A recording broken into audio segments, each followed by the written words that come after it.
আমাদের রাজ্য তথা গোটা দেশে একটা অস্থির পরিস্থিতির মধ্য দিয়ে আমরা চলেছি, এবং যেন ক্রমে এই অস্থির পরিস্থিতি আরো জটিল হয়ে উঠছে। তো এই অবস্থা থেকে কিভাবে আমরা মুক্তি পাবো? পরিস্থিতিটা এখন আমাদের রাজ্যের এবং রাষ্ট্রের, গোটা রাষ্ট্রের এই দুটো পরিস্থিতি প্রায় বিশেষ করে দুটো পরিস্থিতি পাশাপাশি চলছে, না হাত মিলে দুটো পরিস্থিতি পশ্চাতে যারা ভূমিকা নিয়েছেন, রাজ্যের পরিস্থিতি এবং রাষ্ট্রের পরিস্থিতি পশ্চাতে যে সমস্ত শাসক দলীয়, রাষ্ট্রের শাসক দল, রাজ্যের শাসক দল তারা যে অবস্থান নিচ্ছেন এবং যেভাবে তারা নিজেদের মধ্যে কখনো ওপর থেকে মনে হচ্ছে বিরোধিতার সম্পর্ক, দুটো আলাদা আলাদা শাসক দল, কখনো মনে হচ্ছে বিরোধিতার সম্পর্ক ওপর থেকে, আবার ভেতর থেকে একটু ভালো করে উঁকি দিয়ে দেখলে মনে হচ্ছে, বুঝতে চেষ্টা করলে মনে হচ্ছে কোথাও একটা সমঝোতার সম্পর্ক রয়েছে। এই দুটো ব্যাপার আমাদের বিভ্রান্ত করছে। সম্ভব বিরোধিতার সম্পর্ক নাকি সমঝোতার সম্পর্ক, দুটোই অবশ্য মন্দ বা অপরাজনীতির দিক থেকে দেখতে হবে। এরা কেউ সুস্থ রাজনীতির ধারক বাহক নয়, না রাষ্ট্রের শাসক দল না রাজ্যের শাসক দল। এরা মন্দ রাজনীতি, যে রাজনীতি অসুস্থ রাজনীতি, যে রাজনীতি উন্নয়নের নয়, যে রাজনীতি কেবল দলের কথা ভাবে, দল প্রতিষ্ঠা করার কথা ভাবে। রাষ্ট্রের শাসক দল তো এই দেশটাকে, তার যে পরিচিতি উদার নীতি, ধর্মনিরপেক্ষ দেশ, সেটাকেই উড়িয়ে দিতে চাইছে। অতএব আর রাজ্যের যিনি শাসক দলনেত্রী, তিনি আগে মনে করতেন তিনি সর্বক্ষমতাময়ী, সবকিছু করতে পারতেন, দেখাতেন তাই যে রাজ্যকে আমি কিছু করতে দেব না, আমি তার মধ্যে একটা আমিত্বের মনোবিকার রয়েছে। সেই মনোবিকার নিয়ে তিনি ভাবতেন যে আমি এই রাজ্যটাকে অক্ষত রাখবো, রাজ্যটাকে কিছুতেই ওই আমার যে বিরোধী রাজনৈতিক দল তাদের হস্তগত হতে দেব না, দিলে ভয়ঙ্কর ক্ষতি হবে মানুষের, আমি থাকলে সমস্ত বিপদ থেকে এরা মুক্ত হয়ে যাবে। এই ধরনের আমি ব্যাধি তার মধ্যে রয়েছে, সেই ব্যাধি তাকে ছাড়ছে না। আর আমরাও সেই ব্যাধির জন্য অত্যন্ত বিপন্ন হয়ে রয়েছি, কারণ তিনি ওপর থেকে দেখাচ্ছেন যে তিনি এই রাজ্যের মানুষকে কোনোভাবেই বিপন্ন হতে দেবেন না। কিন্তু আমরা বুঝতে পারছি রাষ্ট্রীয় শাসক দল, গোটা দেশের মাথায় যে শাসক দল, সেই শাসক দল এখন পশ্চিমবঙ্গকে পুরোপুরি অধিকার করার চেষ্টা করছে এবং গোটা ভারতবর্ষকে যে ভারতবর্ষে রূপান্তরিত করতে চাইছে, সাংবিধানিক তার যে আদর্শ, সেই আদর্শ থেকে বিচ্যুত করে ভারতবর্ষকে যে রূপ দিতে চাইছে, সেই রূপ দেওয়ার সমস্ত প্রচেষ্টা নিয়ে রাজ্যটাকেও দখল করার চেষ্টা করছে এবং রাজ্যটাকে সেই রূপ দিতে চেষ্টা করছে। পশ্চিমবঙ্গ একটা বড় রাজ্য, তো ওপরে ওপরে খেলাটা হচ্ছে, আমরা এখানে শাসক দল বলছেন আমরা সেটা হতে দেব না, কোনোভাবেই হতে দেব না, উপর থেকে বিরোধিতা। কিন্তু ভেতর থেকে আমরা বুঝতে পারছি আমাদের তো একটু মগজ নিয়ে কাজ করতে হয়, ব্রেন নিয়ে কাজ করতে হয়, বুঝতে হয়, বলতে হয়। তো আমাদের ব্রেন বলছে, আমাদের মস্তিষ্ক বলছে যে কোথাও একটা ভিন্ন রকমের খেলা, মন্দ রাজনীতির খেলা বা কৌশল অবলম্বন করছে এই দুই শাসক দল। তাতে দেশের পরিস্থিতি অত্যন্ত খারাপ। আজকে আমি একটা প্রশ্নই করব, এই দেশের যারা উপরের তলার নায়ক শাসক দল এবং এই রাজ্যের শুধুমাত্র আমাদের রাজ্যের শাসক দল, এরা যে রাজনীতি করে সেই রাজনীতিতে কোথাও এদের মনের মধ্যে এতটুকু জায়গা স্থান নেয় না যে মানুষের দিনটা কেমন কাটে, প্রতিটা মানুষের দিন কি বিপন্নতার মধ্যে কাটে আমি বুঝতে পারি। সেই সমস্ত দুস্থ মানুষদের সংস্পর্শে আসি, তারা আমার কাছে সাহায্য চায়, কিন্তু এদের কিছু বলতে পারে না। আমি কি করি? আমি তো কোনো ক্ষমতা দখল কখনো করিনি। ক্ষমতা দখল করতে চাইলে করতে পারতাম, পদে যেতে পারতাম, কিন্তু সেটা করিনি। কিন্তু আমার কাছে বলে এই সাজা প্রতিদিনই এদের মুখোমুখি হতে হয়। খাবার নেই, রোজগার নেই, স্বাস্থ্য পরিষেবা নেই, ডাক্তার দেখানোর পয়সা নেই, অথচ অসুখ বিসুখ হবে সেরকম খাবার দাবার দিব্যি তারা পাচ্ছে, যে খাবার খেয়ে তারা অসুস্থ হবে, কিন্তু ব্যাধি হলে ব্যাধি সারানোর মতন পয়সা তাদের নেই। এইরকম বিপন্নতার মধ্যে হাসপাতালে চিকিৎসা নেই, স্কুলে শিক্ষা নেই। আজকে আমাকে একজন দুস্থ মানুষ বলছে তাকে তার ছেলের জন্য টিউশন ফি দিতে হয় 1,000 করে টাকা মাসে, স্কুলে পড়ানো হচ্ছে না ভালোভাবে, টিউশন ফিটা দিতে হবে।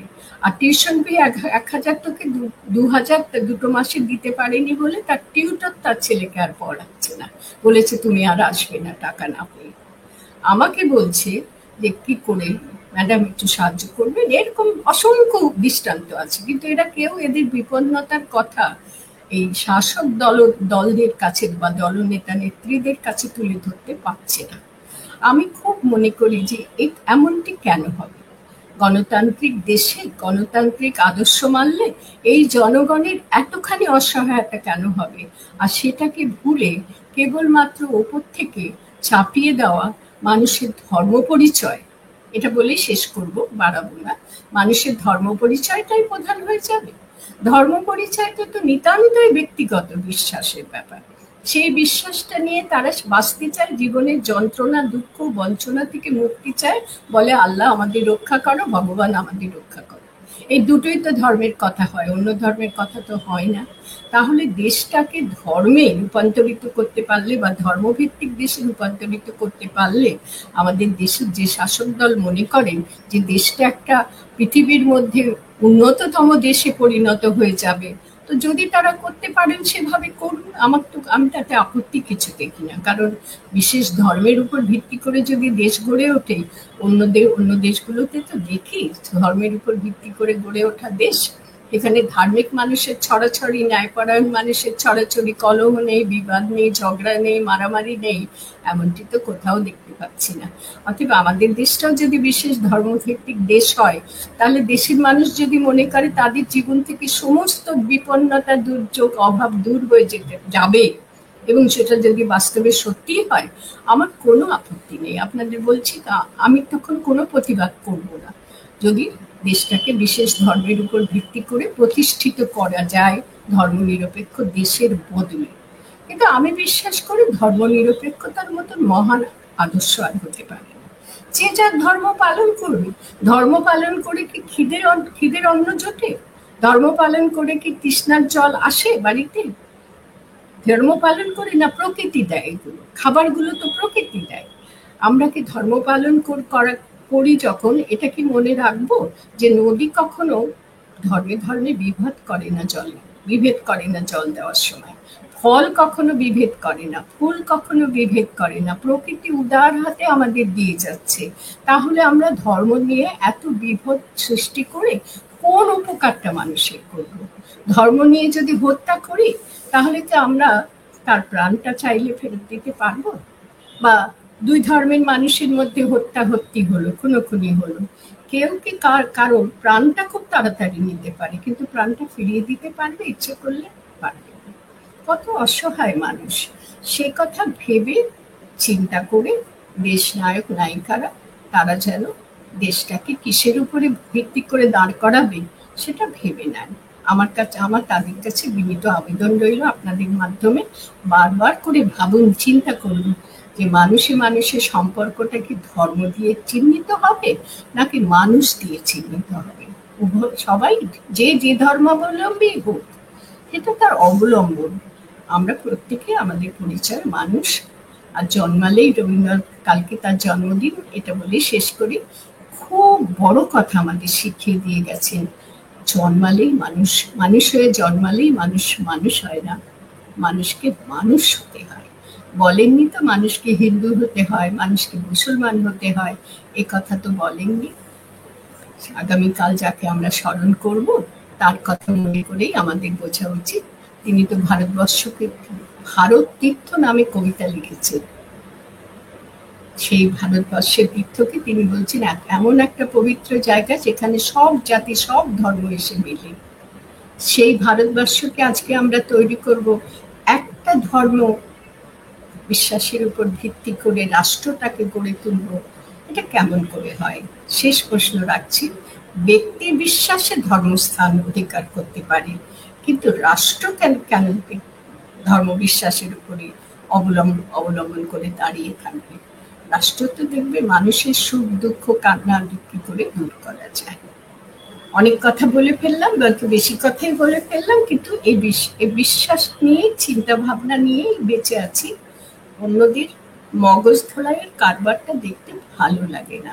মানুষের দুঃখ দুর্দশা দূর করুন, দেশ নায়ক নায়িকা হয়ে ধর্ম ধর্ম ধর্ম করে একদল ধর্ম ধর্ম ধর্ম ধর্ম করছে, হিন্দু মুসলমানে বাঁধিয়ে দেওয়ার চেষ্টা করছে, আর একদল ওপর থেকে ভালো হওয়ার চেষ্টা করছে, কিন্তু ভেতর থেকে সেই মন্দ রাজনীতিটাই অবলম্বন করে নিজেদের পদপ্রতিষ্ঠা বা নিজেদের দলপ্রতিষ্ঠা সেটাকে রক্ষা করতে চাইছে। এরকম একটা পরিস্থিতির মধ্যে আমরা পড়েছি। সেই পরিস্থিতি অচিরে দূর হয়ে যাক, সেরকম শুভকামনা আমরা সকলে করি, এবং আসুন আমরা সকলে তার অংশীদার হই, যে আমরা কারোর মন্দ পরিকল্পনায় ফাঁদে পা দেব না, আমরা মানুষ হই। অপ্রিয় সত্য কথা বলবার প্রবণতা আমার মধ্যে বেশি। আমাকে যেন সমস্ত যারা শুনবেন তারা যেন মার্জনা করেন অপ্রিয় সত্য কথা বলার জন্য। সকলকে নমস্কার।